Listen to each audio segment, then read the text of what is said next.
திண்டுக்கல் வேடச்சந்தூரில் அரசு அனுமதி பெறாமல் தனிநபர்கள் தண்ணீர் எடுத்து விற்பனை செய்ய தடை கோரிய வழக்கில் நிலத்தடி நீரை விநியோகிக்க தனியார் நிறுவனத்திற்கு இடைக்கால தடை விதித்து உயர்நீதிமன்ற மதுரை அமர்வு உத்தரவு ஒன்றை பிறப்பித்துள்ளது. இதுகுறித்தான கூடுதல் விவரங்களை வழங்குவதற்காக நமது செய்தியாளர் சிவகுமார் இணைப்பில் இருக்கிறார். வணக்கம் சிவகுமார், கூடுதல் விவரங்கள். திண்டுக்கல் மாவட்டம் வேடச்சந்தூர் பகுதியில தனிநபர்கள் அரசிடம் எவ்விதமான அனுமதியும் பெறாம சட்டவிரோதமாக தண்ணீர் எடுத்து விற்பனை செய்ததற்கு தடை விதிக்க கோரி மதுரை உயர்நீதிமன்ற அமர்வில் ஒரு மனு ஒன்று தாக்கல் செய்யப்பட்டது.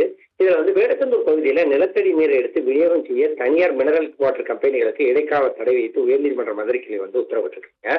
மனு தொடர்பாக திண்டுக்கல் மாவட்ட ஆட்சியர் பதில் மனு தாக்கல் செய்யவும் தற்போது நீதிமன்றம் உத்தரவிட்டிருக்கு.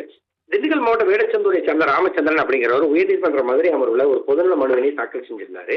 இதுல திண்டுக்கல் மாவட்டம் வேடச்சந்தூர் பகுதியில தனிநபர்கள் அரசிடம் எவ்விதமான அனுமதியும் பெறாம ஆர்ஓ வாட்டர் பிளான்ட்களை இயக்கி வர்றதாகவும், இது தொடர்பாக புகார் அளித்த நிலையில அதிகாரிகள் ஆய்வு செய்து நிலத்தடி நீரை எடுத்து வணிக ரீதியான விற்பனை செய்வதற்கு தடையில்லா சான்றிதழ் வழங்கப்படவில்லை தெரிவிச்சாங்க.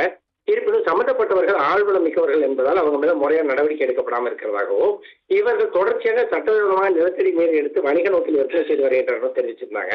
இது ஏற்கத்தக்கதல்லனும், திண்டுக்கல் மாவட்ட வேடச்சந்தூர் பகுதியில சட்டவிரோதமாக நிலத்தடி நீர் எடுத்து விநியோகம் செய்யும் தனியார் மினரல் வாட்டர் நிறுவனங்களுக்கு தடை விதிப்பதோடு அவர்கள் மீது குற்றவியல் மற்றும் உரிமையியல் வழக்குகளை பதிவு செய்து உரிய உத்தரவு நடவடிக்கை எடுக்க உத்தரவிடணும்னு சொல்லி கூறியிருந்தாரு. இந்த வழக்குகளை விசாரித்த நீதிபதி நிஷா பானு ஸ்ரீமதி அமர்வு வேடச்சந்தூர் பகுதியில் இருக்கிற நிலத்தடி நீரை எடுத்து விநியோகம் செய்ய தனியார் மினரல் வாட்டர் கம்பெனிகளுக்கு இடைக்கால தடை விதித்ததோடு மட்டுமில்லாம வழக்கு தொடர்பாக திண்டுக்கல் மாவட்ட ஆட்சியர் பதில் மனு தாக்கல் செய்ய சொல்லி தற்போது உத்தரவிட்டு இந்த வழக்கை ஒத்தி வச்சிருக்கிறாங்க. ரவீனா, கூடுதல் விவரங்களை வழங்கியமைக்காக நன்றி சிவகுமார்.